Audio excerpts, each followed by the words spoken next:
Let's turn to somebody who's got a lot of attention on him right now, whether he wants it or not, the NBC News Director of Elections, John Lapinski. And John, I just want to put it to you plainly, because there are a lot of folks waiting for you. They're waiting for you and your colleagues there to come up with a call.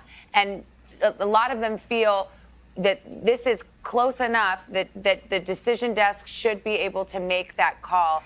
We kind of just went through it with Chuck, but can you explain why it is and what level of certainty you really have to attain in order to make a projection that a race has gone one way or the other? Yeah, we need to be 99.5% confident. And, basically, I mean, listening to Chuck, it makes me feel like I might be here for a while.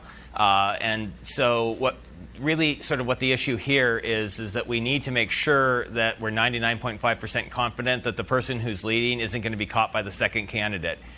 And the issue that we're really facing is we're really trying to figure out, sort of these differences between how the provisional ballots are going. We're looking at also how many ballots, for example, in Pennsylvania, how many ballots is Biden going to sort of net out? How much is his lead going to grow with these, remaining mail ballots where he's doing very well? And the big issue that we're seeing right now is that we kind of have an idea of how many of these ballots are out, but all of the ballots now that in our estimated vote out are hard ballots they're basically hard ballots for election officials to process because most of them have problems. And we're going to see a lot of rejections. And so that's why there's this uncertainty. We know that President Trump is going to net ballots in Pennsylvania, for example, in the provisionals.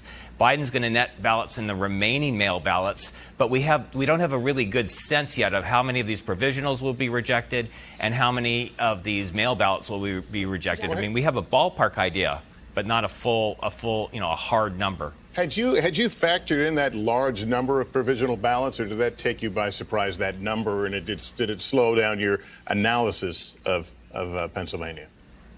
I think that the large number wasn't that much of a surprise just because of a lot of the changes that have happened in this COVID era and how elections are administered. But what did surprise us is that, provisionals usually break Democrat, and we are not seeing that at all in Pennsylvania. We're definitely seeing those provisionals look a lot like Election Day vote, and President Trump did really well in that. And so we're factoring that in. So that's why this lead right now in Pennsylvania, while it's growing right now for Vice President Biden.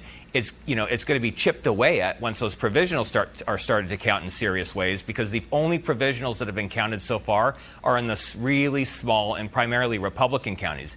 They haven't started counting provisionals in Philadelphia. They're going to start doing that Monday and Tuesday. Can I just ask you, because of the world we live in right now, are you being any more or less cautious this year than you would any other year? We're always cautious on the decision desk. It's like sort of in our genetic makeup, I think. We have to get these right. But this particular year, there's just so many curveballs that have been thrown our way that we really are taking a little bit more time to make sure that we understand exactly what we're seeing and analyzing it. So it is taking us a little bit more time. We're giving it a second and third, sort of set of eyes to make sure that we're seeing the same thing. And when we look at the data. Hey, John, let's go to Nevada, because I think Savannah and I confused each other just now with Wouldn't be the first time. That's right. The same day voter registration issue. She actually brought up a good point. She stumped me. She goes, well, shouldn't those be provisional ballots if you've agreed to register vote the same day? This is new for Nevada. Explain this same day voter registration issue. People were registering to vote they could register the second they voted any day they chose to vote in Nevada. But it's Election Day itself that we're looking for. But are those provisional ballots if you are a new registered voter? Okay. So then they have to go through extra scrutiny? Yeah, they do. I mean, but not all provisionals are treated equally. And also, Chuck, they were provisionals if they decided to change their registration also. So you could do two things, right, in Nevada. You could either register sort of as a new voter, or you could change your registration. We saw a fair bit of that.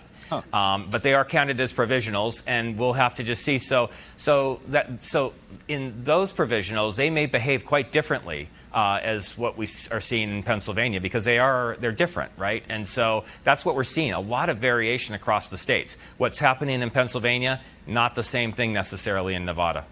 All right. Well, looks like it's another sleepless night for you. John Lapinski, thank you for your work. We really appreciate it. Thank you.